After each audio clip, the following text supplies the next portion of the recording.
नमस्कार मित्रांनो. तर मित्रांनो, आज मी तुमच्यासाठी परत एक नवीन महत्त्वाचा अपडेट घेऊन आलोय. तर मित्रांनो, माझी बहीण लाडकी योजना ही महत्त्वपूर्ण योजना तुम्हाला माहीतच असेल. तर मित्रांनो, या योजनेत ऑनलाईन फॉर्म फिलअप केल्यानंतर पुढची एक प्रोसेस असते. त्यामध्ये तुम्हाला ऑफलाईन पद्धतीने अर्ज इथे भरावा लागतो.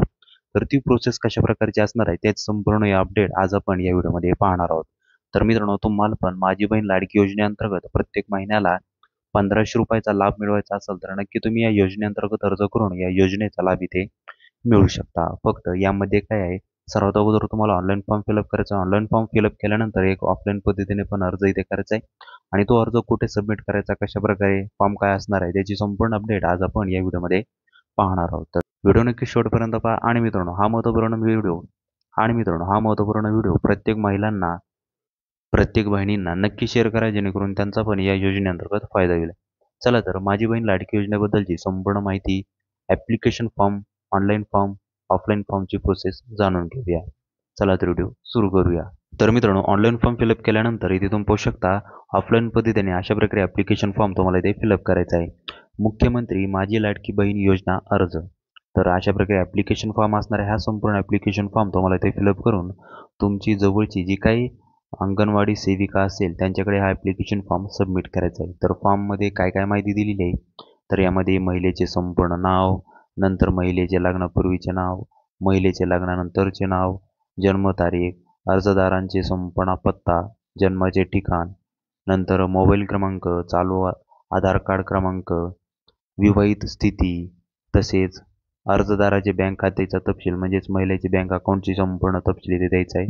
सर्वात अगोदर ज्या बँकेत अकाउंट आहे त्या बँकेचं नाव, बँकेच्या पासबुकवर जसं तुमचं नाव असेल सेम ॲज इट इज तुम्हाला इथे तुमचं नाव एंटर करायचं आहे. इथे तुमचा बँक अकाउंट नंबर आणि इथे बँकेचा IFSC कोड, अशा प्रकारचे संपूर्ण डिटेल अगदी काळजीपूर्वक तुम्हाला ते एंटर करायचे आहे. नंतर आपल्या आधार कार्डला बँक लिंक आहे का, तर इथे होय, नाही ते तुम्हाला इथे सिलेक्ट करायचं आहे.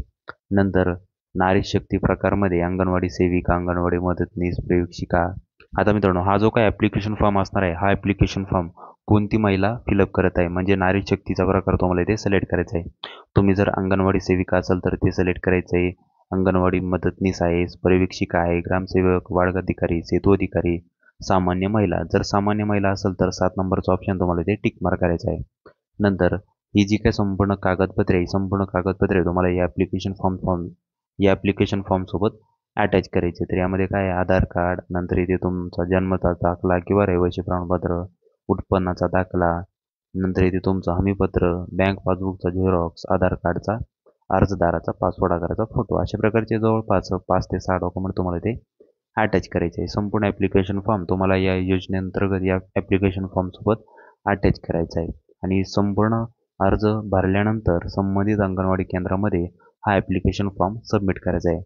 यामध्ये तुम्हाला दिसेल की मित्रांनो, 4 नंबरचा ऑप्शन अर्जदाराचे हमीपत्र. तर हे जे काही अर्जदाराचे हमीपत्र आहे ते कशाप्रकारे आहे, तर इथे पाहू शकता, अशा प्रकारे हमीपत्र इथे दिलेलं आहे. याचीच तुम्हाला प्रिंटआउट काढायची आणि यामध्ये जी काही संपूर्ण माहिती दिली आहे, मी घोषित करतो, करते, इथे तुम्हाला टिक मार्क करायचं आहे. या बॉक्सच्या समोर तुम्हाला ते टिक मार्क करायचं आहे. इथे काय दिलेलं आहे, अटी दिलेल्या आहेत.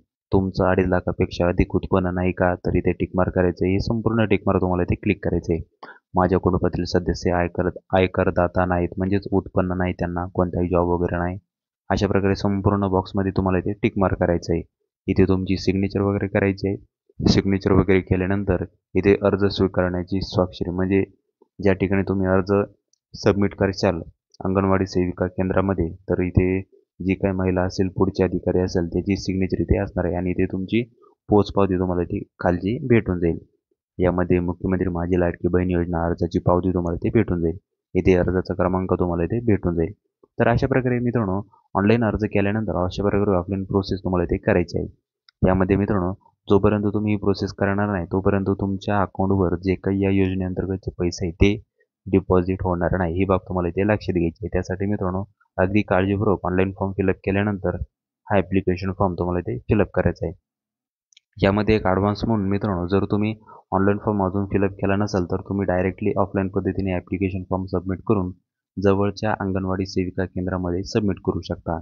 जर या ॲप्लिकेशन फॉर्मची PDFची लिंक हवी असेल तर याची लिंक तुम्हाला डिस्क्रिप्शनमध्ये पण दिलेली आहे, आपल्या टेलिग्राम चॅनलवर दिलेली आहे, जिथे जाऊन तुम्ही हा PDF डाउनलोड करू शकता. तर मित्रांनो, तुम्हाला जर माहिती आवडली असेल तर नक्की आपल्या व्हिडिओला लाईक करा, शेअर करा आणि सबस्क्राईब करायला विसरू नका. जेणेकरून तुम्हाला अशीच महत्त्वपूर्ण माहिती अपडेट्स मिळत राहील. चला तर पुन्हा भेटूया अशाच एक नवीन व्हिडिओसोबत. जय हिंद, जय महाराष्ट्र.